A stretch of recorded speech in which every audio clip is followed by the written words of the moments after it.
Hey everyone, welcome to the Nostalgia Effect, the podcast where we examine movies from our childhood through the lens of adulthood. Yeah, let's examine those movies.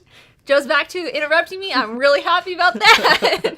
And today we got me, Amy, and Joe, but not Johnny because... No, he died in a tragic bathroom-related incident. Ooh, it's true. Like Elvis? Like Elvis, yeah. But instead, we have a special guest. We do. We have my friend Tyler. Tyler, say hello to our listener. Hello.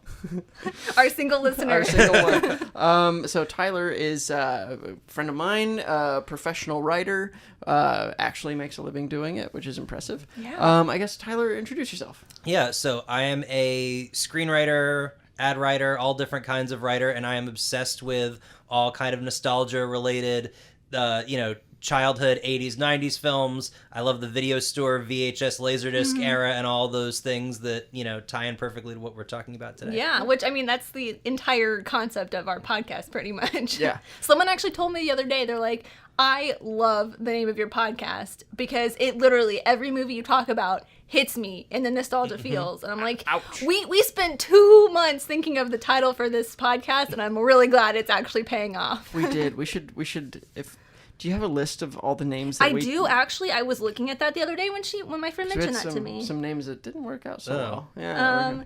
Let's see. Let's pull this up. We have Nostalgitis, which is our handle on Instagram and Twitter. Remembrance of Things podcast. Oh, that's good, actually. I like that. Brasho Movies podcast. Oh, yeah. Uh-huh. And What Do You Remember? Those are the ones I have, listed out. Yeah, those were, the top ones. The rows come to the top. Well, anyway, I guess let us sort of dive right in. Yeah. For our, usually we do the talking trailers and stuff thing. But we were experimenting with the shows that influence you. Amy went first a few weeks ago. Tyler, who is, I think you have probably one of the best catalog memories of things that you love of anybody I know. And you have some... Yeah. It was interesting trying to pick because I'm more of a film person than a TV person, but being a 90s kid, I was saying to somebody last night, there is probably not a show that ran a half a season on ABC in 1995 that I don't remember. I could have weird recall for some random ones. Yeah. But so to pick three is also to give you a runner-up idea. There were some the early 90s seasons of The Simpsons, of course, or I was super obsessed with The Sopranos, when that was first on. But I tried to kind of mix it up a little bit. So if I was forced to pick three, I would say to start kind of at the top, if I had to pick one absolute ride or die show, it would be Gilmore Girls. I loved Gilmore Girls for pretty much the entire run except for season 7, which we're not going to talk about. I did really enjoy the reboot revival. But to me, the reason why I would pick that is when you look at TV versus film. Yeah. What I love about TV shows, especially long-running TV shows, is you can really spend that much more time with the characters.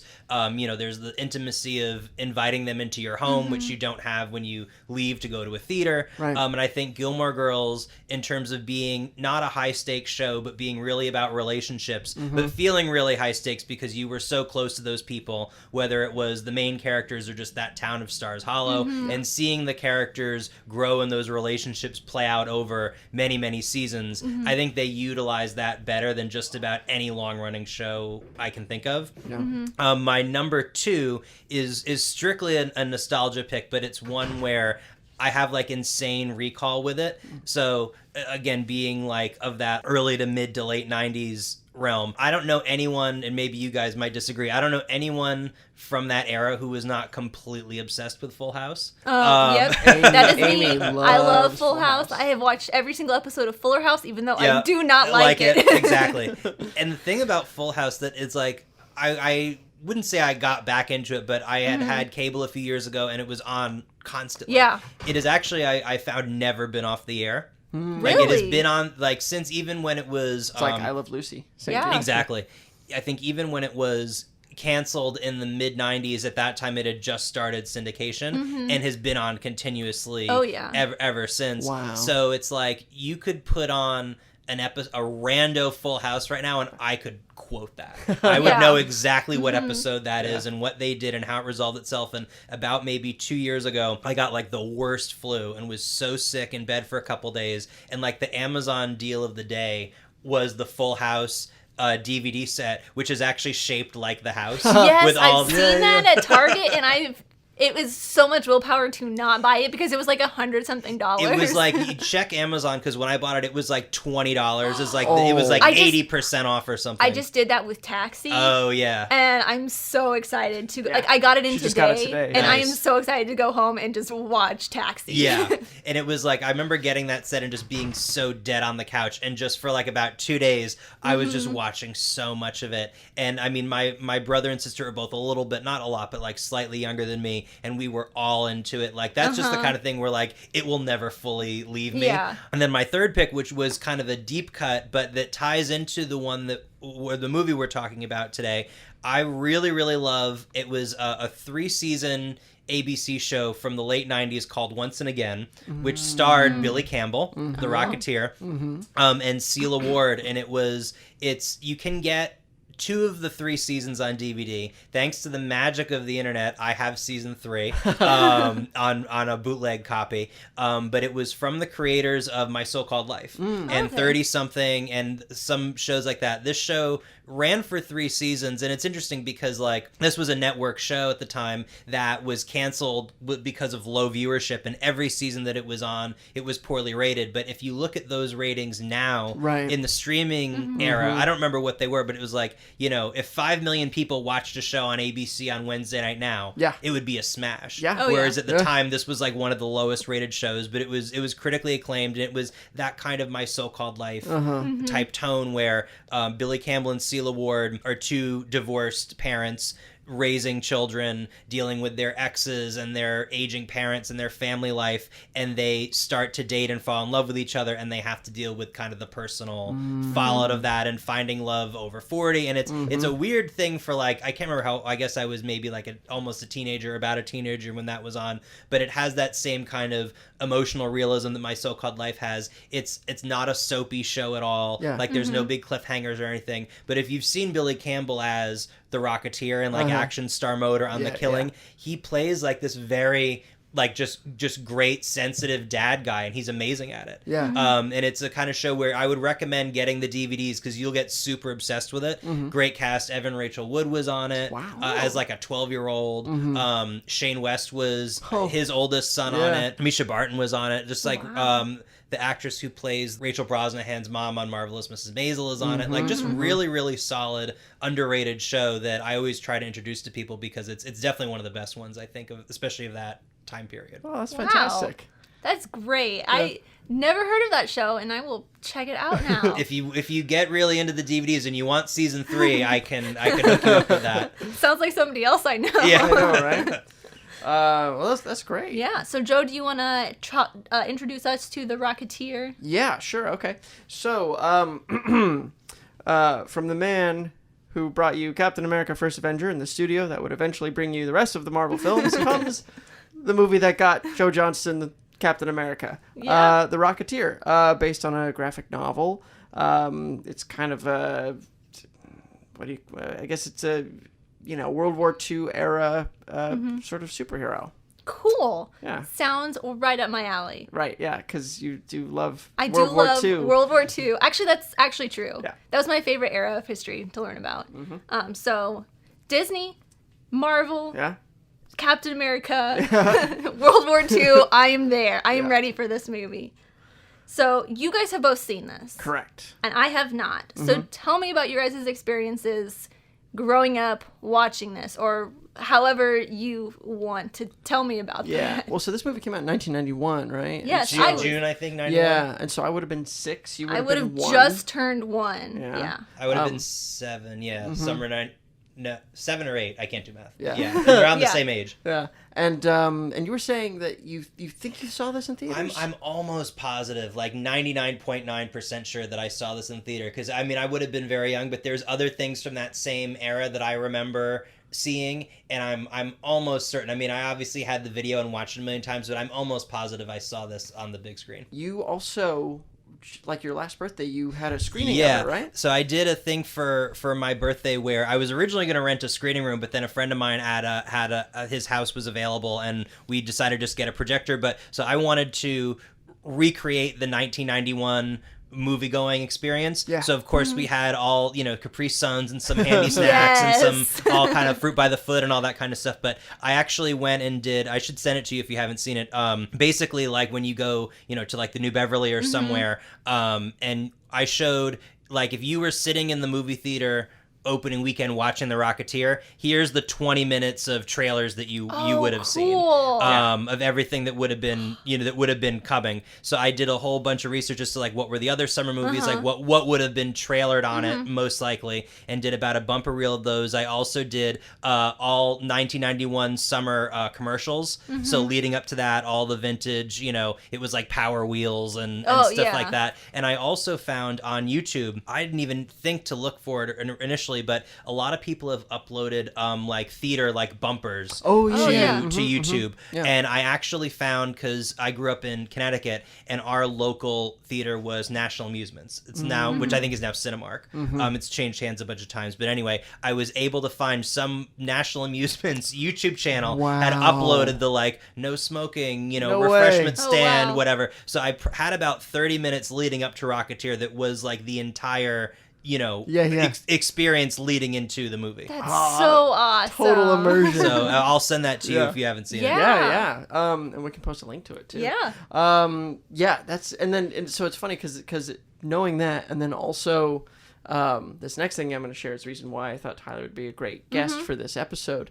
Because then you and I were at Idle Hour for a friend's birthday. Yeah, the Bulldog. Yeah, the Bulldog. So there's a restaurant in the movie that's shaped like a bulldog. Oh. It's the programmatic architecture. Bulldog Cafe. Yeah, Bulldog Cafe, and it's a real thing. Like it was a real thing in somewhere in Los Angeles. Yeah, I should have looked it up. I know, and I can't remember if we figured out that the one at Idle Hour is the actual Bulldog or a replica, but it's... Well, so that's the research that I did to surprise you with. So what I found out was, there was the original Bulldog Cafe, which, existed for a time and then was torn down, like most programmatic architecture, because it's novelty, right? Yeah. And then it was recreated for the Peterson Museum for their one of their they had like a underground room section. Oh, and it was basically like dressing for that. And then the Peterson had it for a while, and then they went through a whole redesign of their space, and they were like, all right, let's chuck this out. And this guy who apparently is the one who restored Idle Hour as well, because it was a thing that used to look exactly like it does now, and then was demolished or abandoned or something like that and torn down, and he built what is there now as like a recreation of what it was in the same place. And he was like, hey, wait, don't tear down this Bulldog thing, I'll put it in the back. And so that's what that thing was. It's because it's smaller. It's got about like a room for like one big table in it. Yeah. And so it's in the back of this barn. So when we were there, I was like, oh shit, is this real? Like we were trying to figure this out. Cool. So anyway, so that was kind of the second thing, is because then for a good chunk of the night, Tyler and I were talking Rocketeer stuff. Well, cool. That is awesome. Yeah. Because that's what I do when I go to a bar. Yeah. Well, I mean, since you don't drink all the alcohols like most of us, Joe. It's true. But yeah, I don't know. So for me, I may have seen it in theaters. I'm not sure. I definitely had the VHS, the clamshell. Yeah. And I always liked the movie. And I think the last time I saw it was when I bought it on Blu-ray some years ago. The Blu-ray actually looks really, really good. Yeah. Disney has not been the most consistent with the quality of their releases, but I bought The Rocketeer. That was, I think, the last time I had seen it, too, until my birthday, was I'd bought the Blu-ray when it came out, and I was really pleasantly surprised by how good the presentation was on it. Yeah, I remember thinking, like, whoa, this for a movie that's this old, they probably must have taken care of the assets. Yeah, and the Dick Tracy looks good, too. There's a couple from that era that look good, and there's a couple that really don't. But I'm glad The Rocketeer looks nice because it deserves it. It really does. I remember, design wise, the sort of the Art Deco nature. Yeah, I'm looking at the poster, and I love this Art Deco. My favorite poster is so good. It's so cool looking. Yeah. I'm like, I'm ready to watch this movie. I feel like there was like a special edition Blu-ray that has that cover. Yeah, or if there's not, there should be. Yeah. That's like absolutely like one of just the best poster designs. Yeah. And it's interesting because I actually was reading up just the other night. Apparently, the Rocketeer, as you may know, Disney at the time was not just making movies as Disney, but in the late 80s or mid 80s, I think to like mid 90s, they had Touchstone and Hollywood Pictures that were subsidiaries that were releasing more PG-13 or R-rated or adult type films, but that were technically made by Disney. And the Rocketeer was originally intentioned as a Touchstone film. Really? And it was Michael Eisner, who was running Disney at the time, who had, apparently there was a very long development process with many drafts of the script, directors who fell, I think one in particular who fell off before Joe Johnston came on. William Deere. Yeah. And I guess, long story short, was that Michael Eisner wanted it to be a Disney film released through Disney, but it does not have the Disney logo on it. That's true. At the very beginning. Yeah. And I think that, I'm trying to think, it was, I'm pretty sure that it was, it would have gone through Touchstone, because even Roger Rabbit is a Touchstone film, not Disney. Same with Nightmare Before Christmas, if I haven't missed my guess, That's crazy. And it's funny because Who Framed Roger Rabbit and Rocketeer would actually be like a really good pairing, like it's a double feature. I think Dick Tracy was Touchstone as well. I don't know why they felt that this one was, I guess it's not quite as adult as Dick Tracy, and it doesn't have the raunchy humor that Roger Rabbit does, but it was kind of designed to be, we're going to put this out as a family film, but there was some internal back and forth with the studio in terms of how adult or how advanced it was going to be, but without being a full-fledged Disney movie. Right. It's so funny, the things that they've since fully accepted, like Roger Rabbit. Yep. And Nightmare. I mean, it's like it's all over the parks and everything. It's funny actually, because I always felt like Rocketeer was kind of forgotten. It didn't do well, if I remember. No. But I remember before they redecorated the stores at California Adventure, there was one store, and it's like, ground level was all the stuff you could buy, and then there was like this sort of balcony that was just up there for decoration, and it had mannequins dressed up, and the mannequin all the way to the right was dressed in Cliff Secord's jacket and boots and everything. And I remember just and it didn't have the pack or anything, but I was like, oh, Rocketeer! Yeah. It was like the only presence, I think, for the Rocketeer that I ever really saw at the park. Yeah, I feel like I have seen that, and I think over time there might have been one or two other, like in a store or like a poster or something, a reference to it. And it is kind of interesting because, it comes, I think, from an era where, and I would, again, loop in Dick Tracy and some others from that time period as well, but it was so ahead of its time being a comic book movie in 1991, and even when it was being developed, they didn't really feel that it was viable. Right. It took a long time. I think originally the comic book was written in the early 80s and was optioned shortly thereafter, but it took many years to get anyone on board, and then to actually get it greenlit was a whole other thing. Yeah. Well, I think we should watch this thing. Yes, let's watch this thing. You're curious to see it, right? I am really excited to see this. Yeah.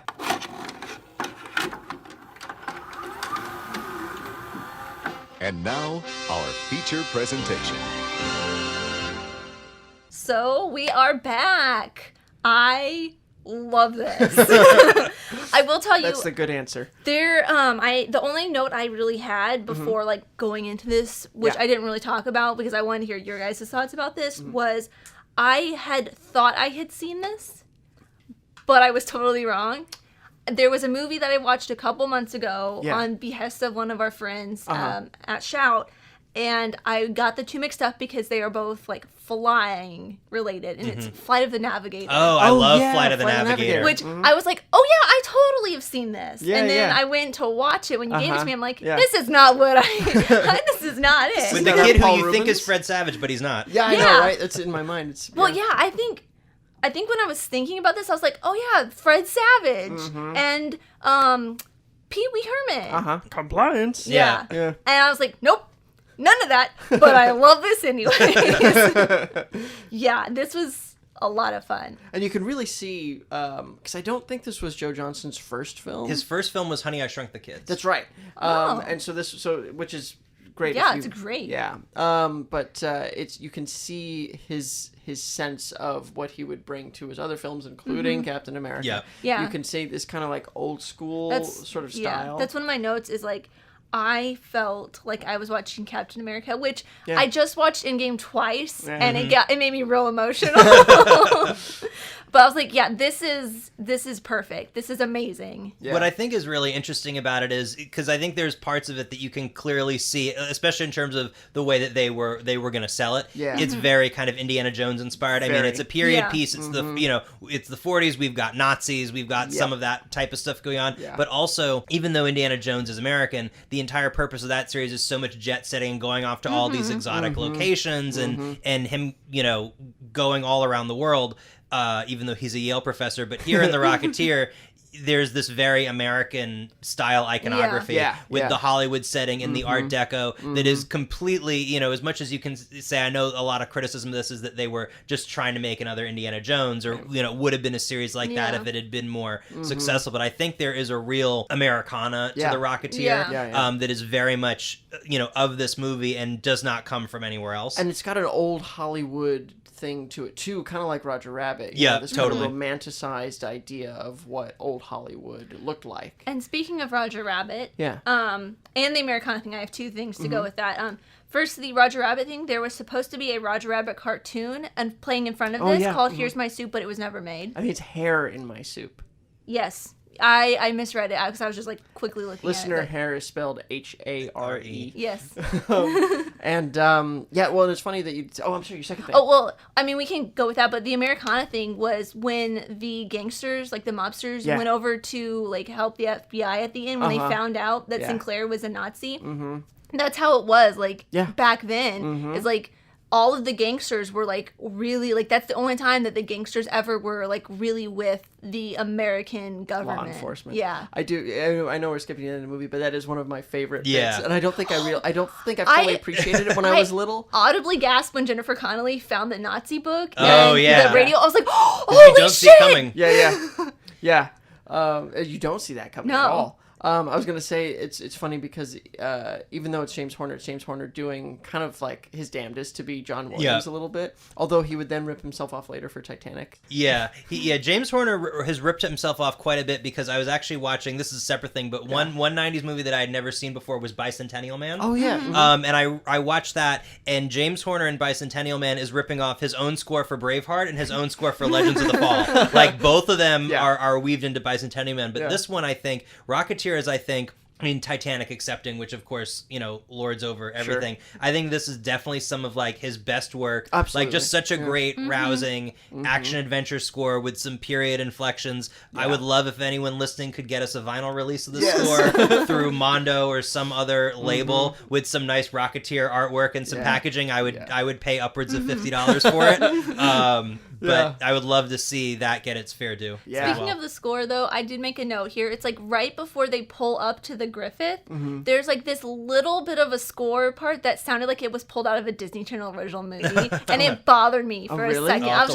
just like, oh, why do I feel like I'm watching a movie that's not supposed to be in theaters? Why do I feel like I'm watching a Disney Channel movie? That's so funny. Because I think that score is something that is the only thing that I think has kind of outlived The Rocketeer. Yes. I think it's in the park somewhere. I think it's in Soarin', but I'm not sure. That was also a score, I think, that was used a lot in trailers. Yeah. Because this movie was, again, not that much of a commercial hit. Yeah. I think, I don't remember offhand, but I feel like this also got a lot of play in a lot of ads and trailers, and a lot of people would know this score even if they don't associate it with The Rocketeer. I think it's that one, and I think it was Michael Kamen's score for Robin Hood, Prince of Thieves. If he's the one and that score is also just all over the place. Yeah, like those everywhere. two, especially at that time. Yeah. For sure. You were gonna say something about Roger Rabbit. Was I? After I said the Roger Rabbit bit. Gangsters. Oh well. 40s? Yeah, I guess so. I mean, it's got all that stuff. Oh, I know. It was I was saying that like when I was little, I don't think I fully appreciated. Oh yeah. When Paul Sorvino, as the most gangster way to produce a pistol, he reaches into his pocket and he just has it out already, and it's like it's that whole bit of like I'm still an American. It's so good. Well, and there's like and even again in their own subtle ways, like Roger Rabbit is very much like that. It's basically Chinatown. It is. It's one of the things that I love about Roger Rabbit, that it is like this this noir with a cartoon rabbit. Yeah. But here it very much harkens back, and again Indiana Jones a bit too, to those kind of the serials of the 1930s and that whole period. I think just the specificity of it, especially again now, even though comic book movies are so popular now, it's very, very hard to do a big tentpole that is period. And I'm sure again that's how he got hired on Captain America, is knowing that he would bring that flavor to it, but in an authentic way. Because the production design is just it's gorgeous, so great, and so distinctive. And I was really appreciating the costume design, both of his his pilot's uniform, and like when he becomes the Rocketeer, he's got the jacket, he's got the boots, but even like when Jennifer Connelly is like all glammed up with her white dress when she's dancing with Timothy Dalton, that whole, and the whole big band at the South Seas Club. It's just really incredible to see that in anything, let alone, a PG-rated Disney film. Yeah, especially, so I will say, and I have a note here, this movie, I've loved it since childhood. It's the movie where, don't take this the wrong way, Amy, it's the movie where I discovered boobs. Yes. Oh, I can co-sign on that. I mean, you were like, what, 6 years old? I was 6, but see, here's the thing, is, because, and like watching it back now. Yeah. Thinking about it for the show, but then also in the environment in which we find ourselves, like the tilt down with W.C. Fields, like directly to and her Jennifer chest. Connelly's cleavage. And it's and I was, but the thing is I remember watching this and my mom saying, "Those aren't her real boobs; they're too big for her." And I'd never really thought about boobs before. Yeah. And then all of a sudden I was like, huh? What? The whole world was open. Yeah. I will say, I was actually going to make not specifically the boobs point, but I have never crushed harder as a child than on Jennifer Connelly in this movie. Stunning. Me too, except for Gadget and Rescue Rangers. Okay. Here's something to make you not crush on her, though, is the scenes when they are on the castle set and when they were at the Seven Seas Club. Jennifer Connelly has a sty in her eye. I read about that. Yeah. I was wondering if she has like if she's an unclean person. Yeah. With bad habits. But yeah, it was so weird. But the thing is like that the costuming, especially when they are all glammed up, is gorgeous, and it's gorgeously shot. I mean, it's a really classy looking movie, especially for it being just a PG Disney film. Well, and that's something that I think if you look at, it's not really a great comparison in terms of how things are now, because obviously people shooting on digital, but if you look at a comic book movie now, I mean, the Marvel aesthetic is so very clean and has that just great kind of sheen to it, and everything is very shiny and perfect and well composed, which works for what that is. You see certain things like, they'll do a lens flare every now and again, or in certain battle scenes, but this just has, I think, not just being shot on film, but just the whole design of it and the whole cinematography has just such an old school, old Hollywood textured look to it. It does. That you don't see in comic book movies now. Well, and the other thing you don't see in comic book movies, and given the kind of stories they're telling, it makes sense. But everything being done practically. Yep. I mean, Nolan you do. And Nolan's going for his sort of, stripped down realistic noir thing. But for this, I was thinking about the opening scene with the GB crashing. And I was just like, this is a really cool scene. This is really well done. And then I was like, wait a minute, they had to do this for real. And all the planes in the circus sequence and all that. Yeah, and I don't know why. I mean, I always think about that, like, whenever I watch Indiana Jones or Richard Donner's Superman. Yeah. Plug. Joe is constantly referencing Richard Donner. Constantly. But, the thing I appreciate about those films is that they did do it for real. And this movie, those are complicated stunts with really big, expensive, dangerous machines that they're just executing perfectly. And that was also back in a time, I mean, even though comic book movies were not what they are now, even in terms of budget or in terms of promotion or anything like that, studios were spending so much more money even on B or C level films back then than they do now, because now you're either seeing a $300 million Marvel movie, or you're seeing like a $5 million Blumhouse movie. Where Rocketeer, which I'm sure was probably mid-budget for the era, or like lower budget than like than Hook or like a giant Spielberg movie from that period, was still a huge chunk of change for a movie like that by our standards now. And you can really see that, even though it might not have been as high budget as some of those other higher profile things at the time, still not a cent was wasted on it. It was a $35 million budget. Yeah, and all that money's on screen. It really is. And it only grossed 46.7. I bet it did well on video. Should probably look that up. I bet it did. Yeah. It did 9 million its opening weekend. I've not met anybody who doesn't like that film. They maybe haven't seen it, but whenever, like Sarah watched it with me. Okay. And she'd never seen it before. And I think like 20 minutes in, I was like getting Captain America vibes. Like, yeah.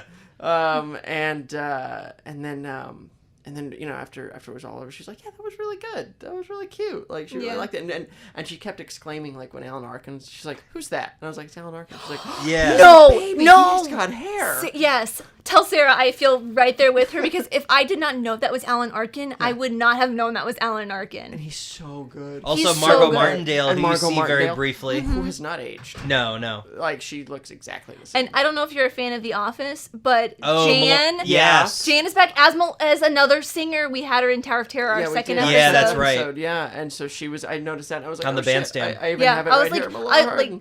I literally wrote in all caps, Jan. Yeah, I had the same thing. It's interesting when talking about, even though again it wasn't a big hit, but the people who've known it loved it and everything. Again, that was a time where you could really discover a movie on video, and there are so many things that we loved at our childhood that might have flopped or we might not have seen theatrically, but in that kind of video store era, and that was also what allowed some of those movies to get made, because you didn't make all your money on theatrical, or you made a huge chunk of it, but you could have, like, if let's say every Blockbuster got 20 copies of The Rocketeer that got rented out, or people rented it over and over and over again, and that sort of thing. Like, you have certain things from this time period that, it didn't make as big of a splash as a Roger Rabbit or a Honey, I Shrunk the Kids at the time, but I'm sure there were so many people who found it and loved it on video, and you really, in the streaming era, you don't really have that discovery anymore. Well, there's so much. It's like something comes out, and if you miss it, it's like, well, there's 90 other things that people are telling you. It's buried on the menu screen, and or it doesn't have that. I also think that there's something to be said. I don't know if it's a cultural thing or whatever it is, but the tactile, I think, quality of going to the video store and picking up the box and seeing the artwork and turning it over and reading what was on the back.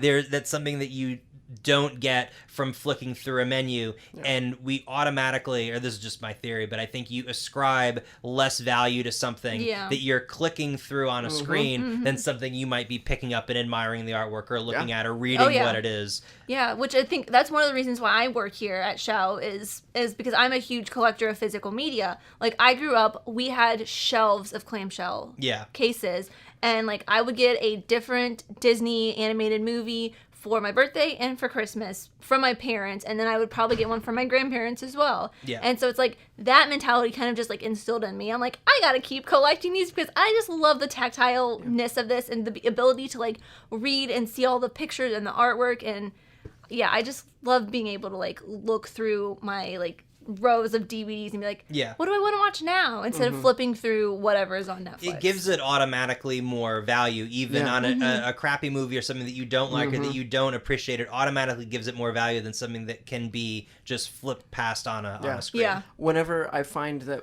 when I'm watching, if I'm looking for a movie to watch, I don't go to Netflix, I look at my shelf. And I'm like, what do I want to watch? Because it's just like I look through Netflix, I'm like, no, and I spend like 10 minutes going, no. And I mean, I can be, Joe knows how lazy I can be. It's like, even if I have it on Blu-ray and I know it's on Netflix, because I have a Google Home and I can just be like, hey Google, play this.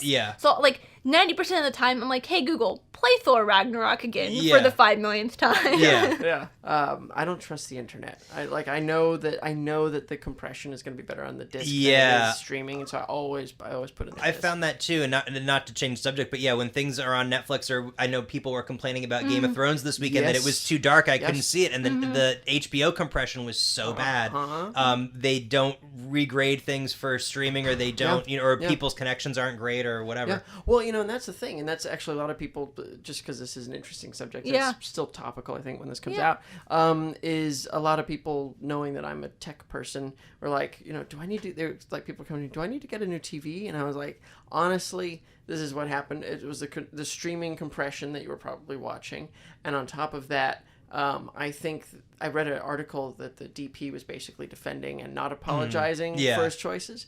And he said something like, this is meant to be watched like in a dark room on a good television that's been properly calibrated and all this stuff. And part of me was thinking like, dude, I get it. I know that. But like 95% of your audience does not think that way. And doesn't. Yeah, they're watching it with motion smoothing. Oh my God, I know. And then the other thing too is like when a movie comes out theatrically, it will be graded for the theater. Yeah. And then before a home video release, it gets regraded for home video. Yeah, that's why they have those things at the beginning of your movie saying like this was like reformatted for your television screen. Yeah. That was actually for letterboxing and stuff like that. That was actually something that I found as I only just about a year and a half ago got a Laserdisc player. I don't have Rocketeer and Laserdisc, but I would love to. I'll be on the hunt for it. But what I found was really interesting was in terms of the progression from like VHS and Laserdisc was around, but was more of a high-end collector's product, and then DVD kind of mainstreaming everything in terms of having things available on the release day at a sale price and all that. At the original aspect ratio. Exactly. But what's interesting is that if you look at the DVDs, particularly, I mean, the image definitely, but also the sound,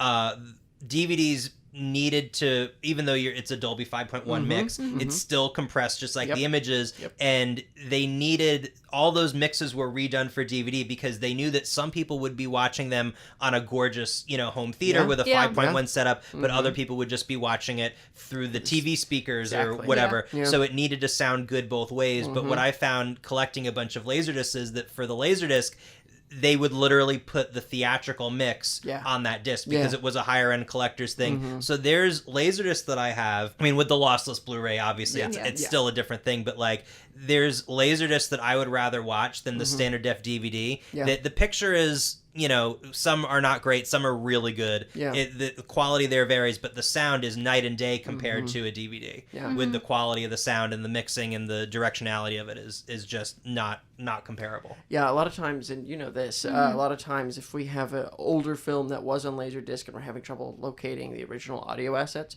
we'll rip the audio from the Laserdisc release and we'll use that when possible, just to make sure that we get the very best thing. It's like our first turn. Yeah, I hope that I'll have to look for Rocketeer now and see how that stacks up. I wonder if it came out on it. It must have. Oh, it must have. Yeah, I looked on. I'm a Disney Movie Club member. Oh, I nice. looked for it. I just found it. It is on Disney Movie Club for $7.98 with a purchase of another movie. Nice. What's the cover look like? Is it the live action one? Yeah, it's like it looks like a superhero movie. Yeah. I mean, like you could literally.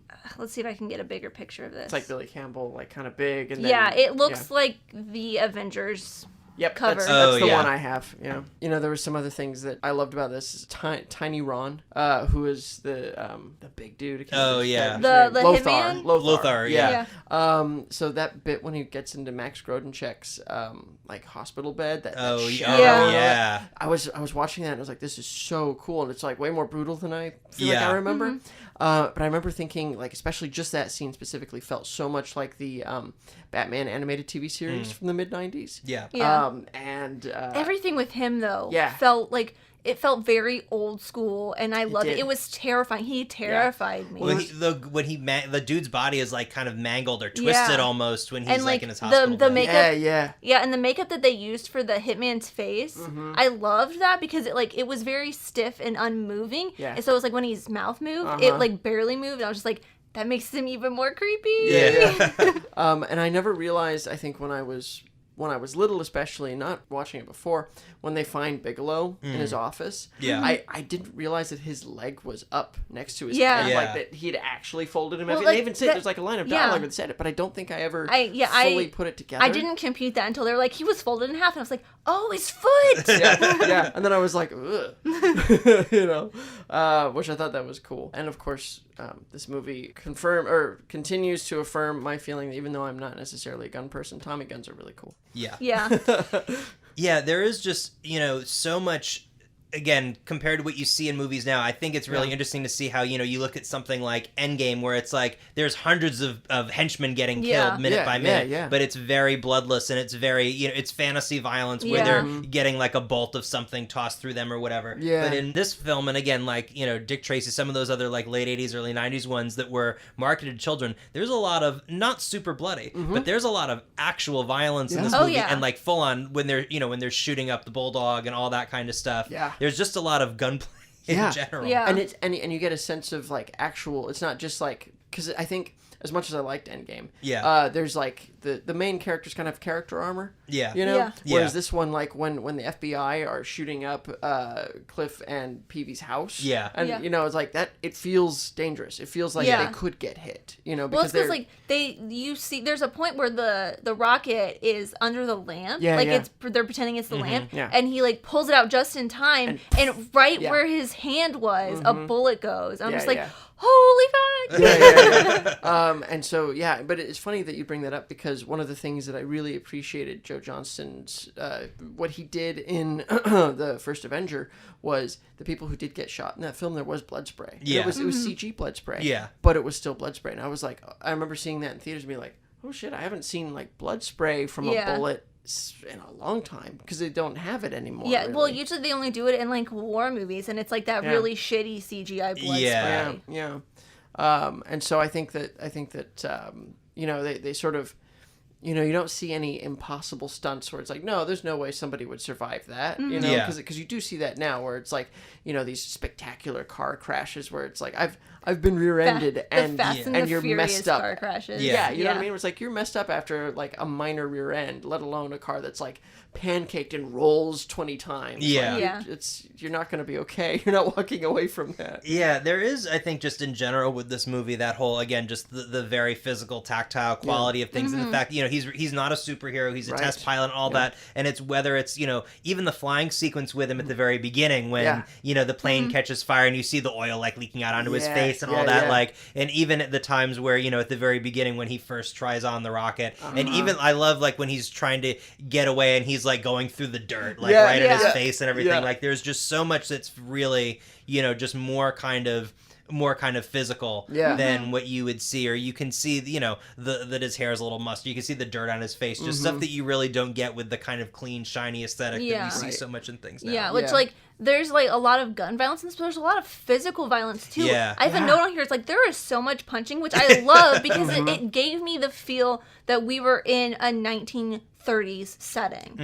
Like I really felt that. I was like, this is what I feel like would be in a movie like this. Well, I think also because it was a specific kind of punching. It wasn't like that everybody has like some sort of martial arts experience. It's just like, and it had that like sound effect. And I was just like, oh, that's not the just like the kind of the like that slap. It made me it made me feel cozy in a weird way. There is like a very, especially if you, I think seeing this as a child, it kind of, opens your mind up to just that whole era, especially if it's something that you might naturally gravitate to, but you don't really see in a modern day film. Like I think it's the periodness of it is done in a very accessible way. Although one thing that I certainly didn't connect as a child but did as an adult is how much the Dalton character is clearly Errol Flynn. Oh yeah, absolutely. And apparently there was even a strong rumor in like biographies of Errol Flynn that he was secretly a Nazi, which he wasn't. But that was and the fact that they integrated, I'm trying to remember how it was. I haven't read the original comics, but I know Howard Hughes was not in the comics. Yeah, it was Doc Savage, I guess. Doc Savage, that's right. And so the Howard Hughes, which I think is a really great fix for the movie, to bring in an actual real-life historical person. And it feels like the kind of weird idea that Hughes would have, because he was thinking outside of the box. The auto gyro that saves them off of the Zeppelin at the end was a Hughes design. Even the nod towards the Hercules, the Spruce Goose, when Cliff, grabs onto that glider and gets out. You probably have read all the fun facts on IMDb, like you usually do. And you know that this is a fun fact on there, is that people speculate that they put the Spruce Goose in here so they can loop the Spruce Goose in to the marketing campaign. Because it was one of their Disney owned it at the time. Like they owned the Spruce Goose, and it was one of their most money losing besides the Queen Mary. Fun fact, the Spruce Goose is now at a airplane museum a couple hour or like an hour outside of Portland. And I was in Portland like a month or two ago, and they had the Spruce Goose there, and I remember like, because I was looking at like what things to do in Portland, and I saw the Spruce Goose was nearby, and I was like, well, I have to go see it, you know? And it was cool because it's enormous, and there's this big giant hangar, and all the planes are in there, and like a mother hen, the Spruce Goose has got its wings over the entire collection of airplanes, and you can go inside, and we did the extra thing where like you can go into get like the special tour and go in the cockpit. Ever since I saw the Aviator, I wanted to go see that plane. It's really cool, and when you're in there, you're like, yeah, this is wood. You know, like, this is wooden. What the hell? But yeah, so I did read that, and I thought that was kind of interesting. But yeah, no, you're right. I think bringing in Hughes was a really good fix.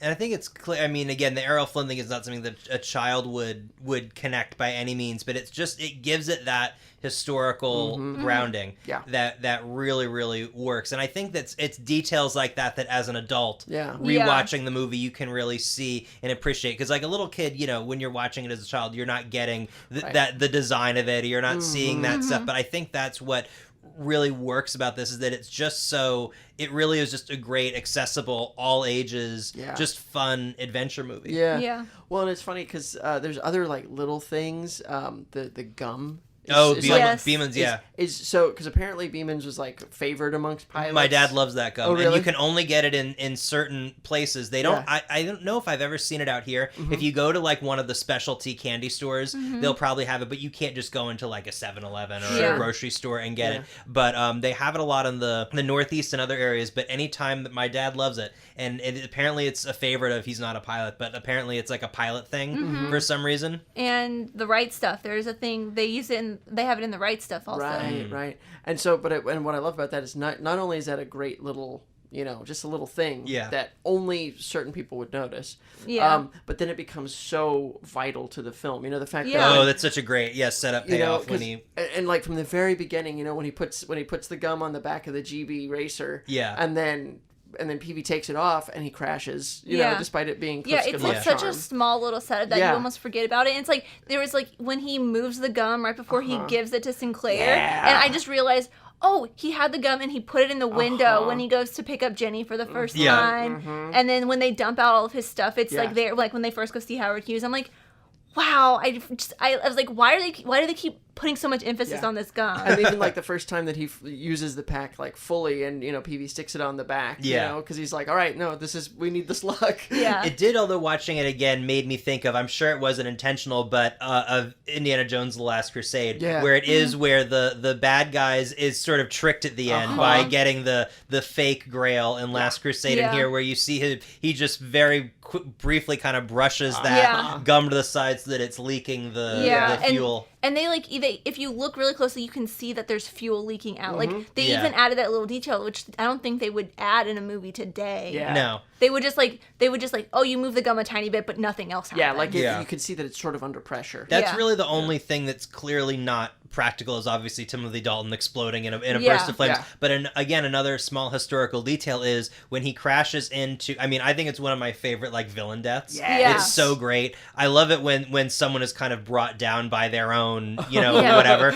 But when he crashes into the Hollywoodland side and the land explodes, I'm trying to remember, I should have looked it up. Historically, there is a reason, there was an event where I think it was a fire or something like that destroyed originally the signs at Hollywoodland, and something happened to the land, so it just became Hollywood. And it's a great little historical nugget to think that, you know, Neville Sinclair on the rocket is the reason why we have the Hollywood sign and not Hollywoodland. I feel like there's a number of movies that like each take their go at explaining what happened to the land part, and that is my favorite, and that's the one that sticks to my mind. And especially what his like last words is, "I shall miss Hollywood." And he's like, "Oh, you didn't miss it, dude." Oh, I love it. And it's like a horrible fiery death. I mean, he is enveloped in that thing. That's the only shot that's very, I mean, I'm sure there's other little effects touches, but the only thing that's clearly, you know, not practical is him. But it's the great, you know, Die Hard shot or whatever, where he's just engulfed in flames flying into the sign. And Lothar gets a pretty awful fiery death, especially like he's it's that point where I feel like it happens and actually it happens in Indiana Jones, like in when they're at Ravenwood's bar. Yeah. And he's fighting with that dude, and then they're like, shoot them both, and like, huh? And then they both start to like, for briefly they're on the same side, and it's like at that same moment they're like, oh, this thing's exploding, let's all run away now. And then he's stuck. I do always love just a good explosion. Yeah. And I feel like, especially in a movie like this, this movie actually has a couple really great ones. Oh, yeah. And it's like, I want something from a movie like that. Just superficially, it's like, I just want a really good explosion at the end of this movie. And there are several that are staggered through it really, really nicely. And the way that explosion, like, as it goes through compartments, like, boom, there's boom, a good scale boom, to boom. it. Yeah. I do love that. That's funny. I keep thinking, because it's hard to not talk about this film in the context of like other superhero films. And there's a couple things that did stand out to me. There's that bit when he has his reveal to Jenny, and he says, I'm the Rocketeer, and she's like, the Rocka who? Yeah. Yeah. And it's like, it's Sarah, when she was watching, she went, Star-Lord, man. Yeah.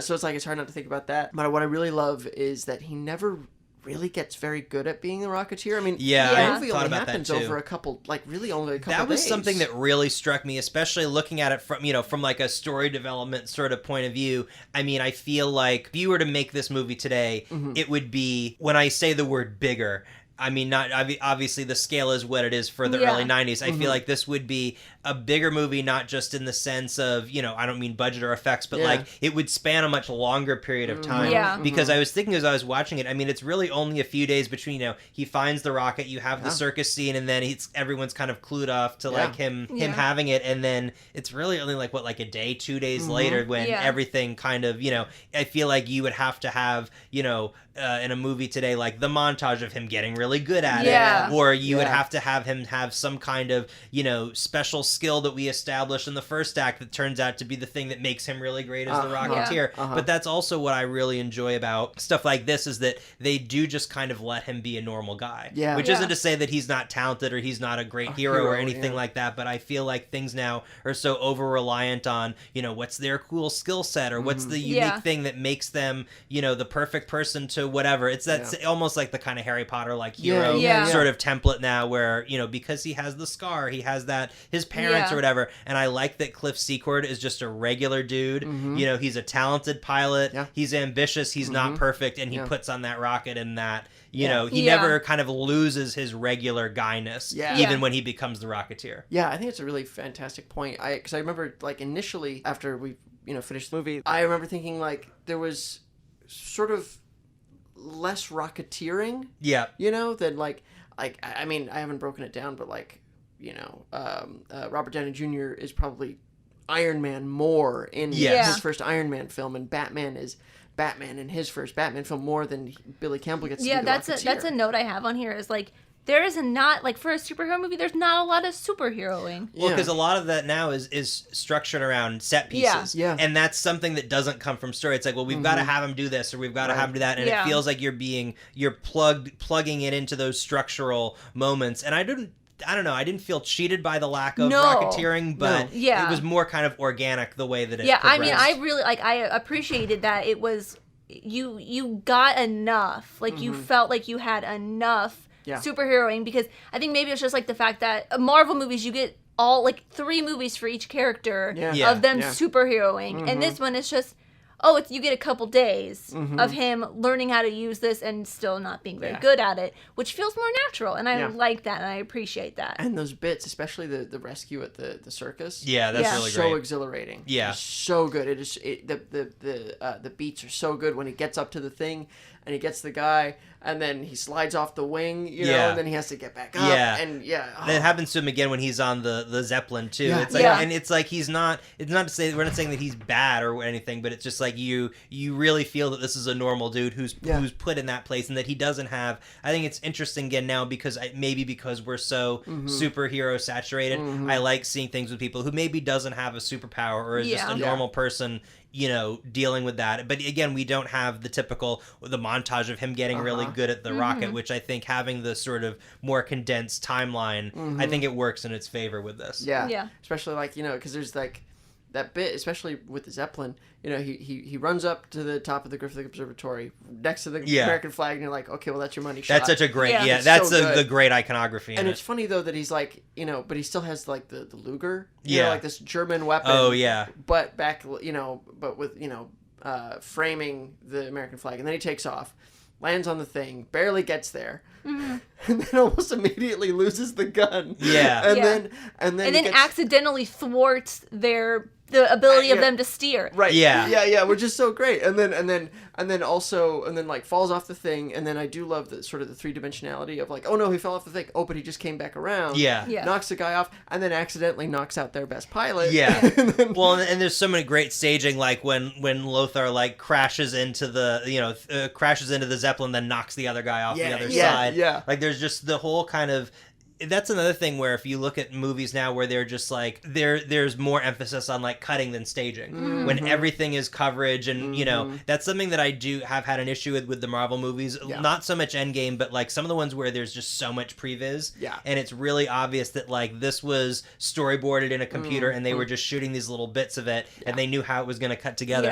A movie like this, and this is something the Indiana Jones series does really well too, is just the geography of every scene being very clear, but through staging and blocking, not editing, and having those really cool little visual moments, like when Jenny shoots the gun and the bullet is ricocheting and all that. Like it's just a lot more, to me, it's just kind of more fun and like looser, and makes you feel more a part of the atmosphere. Well, and also builds that sense of like reality and weight. Because I think you even see that with the first Avenger, when Cap gets onto that flying wing. You know, like first he's got to like crawl up through the landing gear, and then he sees all those soldiers getting ready to get into those planes, fights with them. Some guys go out like the chutes. One guy gets into one of the planes. He's on the plane fighting with one of the guys. Guy goes through the propeller, because a man always has to go through the propeller. You have to. And then he rips open the cockpit, fights with that guy. He ejects. He gets in the thing, flies it back into the wing, and then he gets out. You know, and it's like it's just and like you say, it's the staging and the blocking and kind of this like everything is going wrong.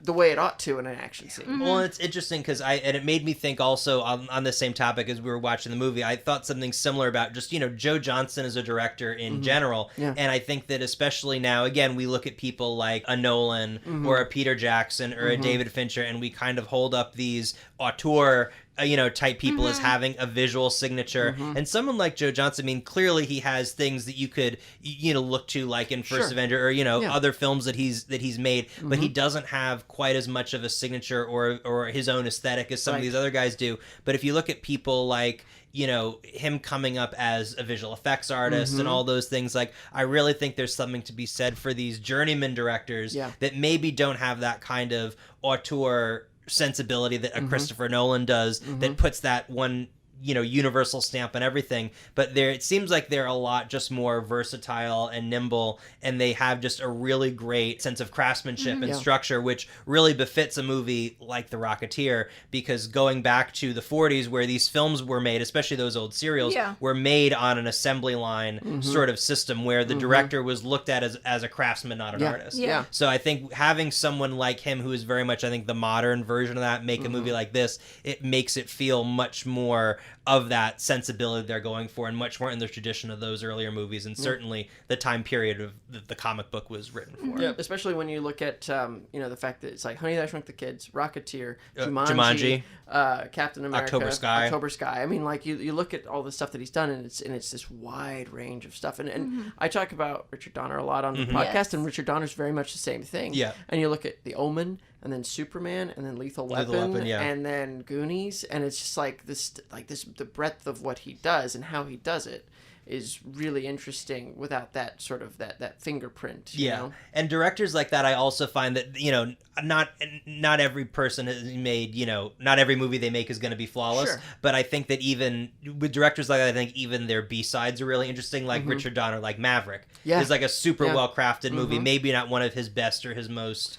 well-known, but it's still fun. It has that great construction to it, that it's just good craftsmanship. He's not, and I find people like Nolan occasionally, like, they get in their own head or they get in their own way a little bit. Yeah. With these guys, again, they might not have that signature or that stamp that we look to people for, but I think that they have like a very almost invisible sense of what to do that's very much from experience and that just shines in a movie like this. Yeah, absolutely. I do have one fun fact, and then I like to talk about recastings, which is like just some IMDb lists of like other people who could have played different roles. So the fun fact that I have that I think is really kind of cool is Disney had a special mechanism built for this film called the shaky cam. The exact opposite of a steady cam. Yeah.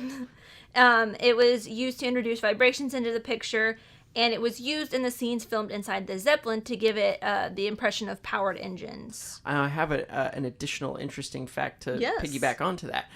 J.J. Abrams, who I do think in terms of like blocking and camera movement and structure in that sort of physical space, is one of the best working, like, not that he's a young director, but one of the best like current working directors today for that, because you see how he brings things in and out of a scene in an action set piece, and he does it really, really well. But he does this thing, and you can see him on like behind the scenes stuff, where he's like hitting the camera like back and forth, like sort of slapping it a little bit to keep it shaking. And that's just like a thing that he does. And he stands right behind the camera operator, and he's watching everything, and he's hitting the camera. Cool. Yeah, and so like if you ever watch like his action scenes like in Star Trek or anything, and you look for that, and you can see that's him. And then what they did in Star Trek was, for all of the visual effects stuff, they had him come in, and there was like a joystick essentially that he would hit to get to mimic that same camera movement for all of the visual effects stuff. That's so cool. Yeah. J.J. Abrams. Speaking of J.J. Abrams, though, Terry O'Quinn. Yeah. I saw his name come up in the intro credits. Yeah. And I was like counting down the seconds for him to come up on screen. And I wish he was in this more. He's like, so great. Yeah. I love Terry O'Quinn, and it made me want to rewatch Lost for like the 50th time. I almost because Locke is like Stark. my favorite. Yeah. Oh, well, I mean, Howard Hughes Howard Hughes is the basis for Howard Stark. Yeah. But yeah, I was like, oh man, I just wanted more Terry O'Quinn. Well, when Sarah saw it, she's like, oh shit. And it was funny because like, and then Terry O'Quinn, Tiny Ron, Max Grodenchek, Billy Campbell were all on Star Trek. Yeah. Yeah. You know, and so it's just like these working actors at the time just doing their stuff. Yeah. So I have some recastings. We already talked a little bit briefly about the director. One of you guys had mentioned William Deere was originally supposed to direct this before Joe Johnston came on. For Neville Sinclair, Jeremy Irons and Charles Dance were considered for the role. Oh man, Charles Dance's first movie I ever like became aware of him was Last Action Hero. Oh, I was gonna say, good. Is he also in? I'd have to check this. Is he also in? I think he's the bad guy in The Golden Child, the Eddie Murphy '80s movie. Oh shit, is he? That's a super random movie. That's not great, but it's kind of fascinatingly it's a very strange film. I think he's the bad guy in that, and of course he's phenomenal in. I love The Last Action Hero. He is. Yeah, Sardo Numspa. Yep. Because of course. So instead of Alan Arkin for Peavy, which is hard to imagine because Alan Arkin is amazing. Lloyd Bridges. I'm so glad Alan Arkin got it. Oh yeah. I mean, only Alan Arkin, and I wrote this bit down. We don't got a house anymore, Clifford. We got a gazebo. yeah. I'm like a lot of these, I'm like, I don't see anybody else doing these. Like, I have an entire list for Cliff. I'll get to that in a second. For Jenny Blake, Cheryl Finn, Kelly Preston, Diane Lane, Elizabeth McGovern, and Penelope Ann Miller were also considered. Penelope Ann Miller from The Shadow. Yeah. Playing a similar role. Yeah, exactly. Yeah, and even having the dance scene in a fancy club. Yeah. And then for the last one before we get to Cliff, Joe Pesci turned down the role of Eddie Valentine. Oh. He'd probably won his Oscar for Goodfellas by then. So he was like, I don't need to do any more mobsters. Yeah. So he was deep into Leo Getz territory. Yeah.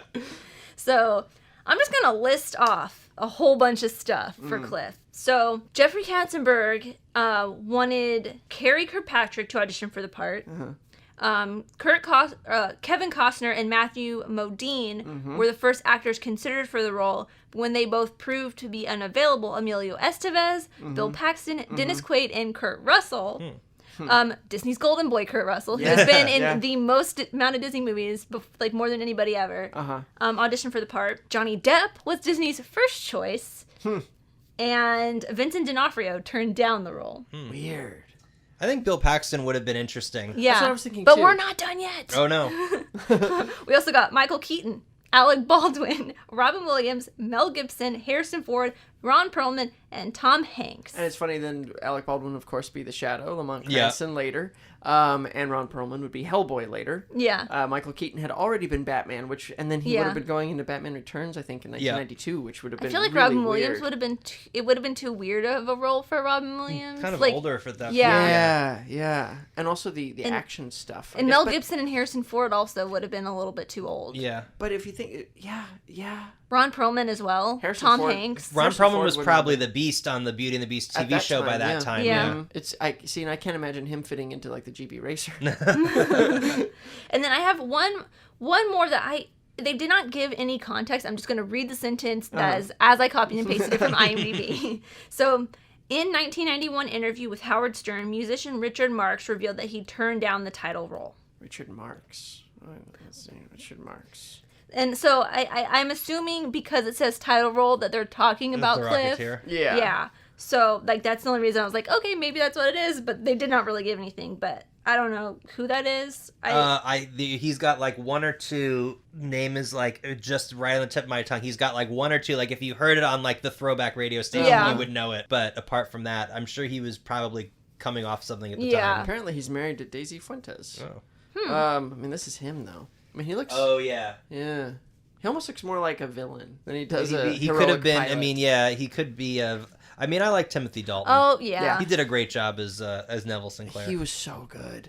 And I did read on IMDb that dig about I do all my own stunts was kind of a direct response to his time as James Bond, where he famously did do like almost all of his own stunts. Yeah, that was interesting for me to see is like he's probably most known for being James Bond, but to see him in this as a villain, which is like the complete opposite, and he gets like a James Bond villain death in this too. Yeah, he totally does. Also in the great Fran Drescher vehicle, The Beautician and the Beast. Yes. Oh, we love Fran Drescher. Well, Tyler, thank you so much for coming by. And talking thank you for about having this me. movie. Yeah. I know we're all going to say the same thing, but does it hold up? Hell yeah. Yes. And I wrote in my notes, less than halfway through, I decided this. But thank you guys so much for listening. If you want to get in touch with us, you can follow us on Twitter and Instagram at Nostalgitis, NOSTALGITIS. Send us suggestions for movies that you want to hear us talk about at nostalgiaeffectpod@gmail.com. Or if you want to hear Joe interrupt me some more. Yeah. And then, Tyler, where can people find you? Because you have a great Instagram. I have an Instagram at Movies Movington, MOVISMOVINGTON. So if you want to see all the insane Laserdiscs I have, which I just found about 2 weeks ago, my number one most wanted Laserdisc, Space Jam. So I have that now. I just bought that on Steelbook. Oh yeah. So all of the random things in my collection, you can check them out there. And there's also some really cool like insights in movie history and all kinds of cool stuff. Yeah, it'll be linked in the podcast description and probably on all of our posts. Sweet. Cool. On Instagram. But don't forget to be kind and rewind. Thanks, everybody.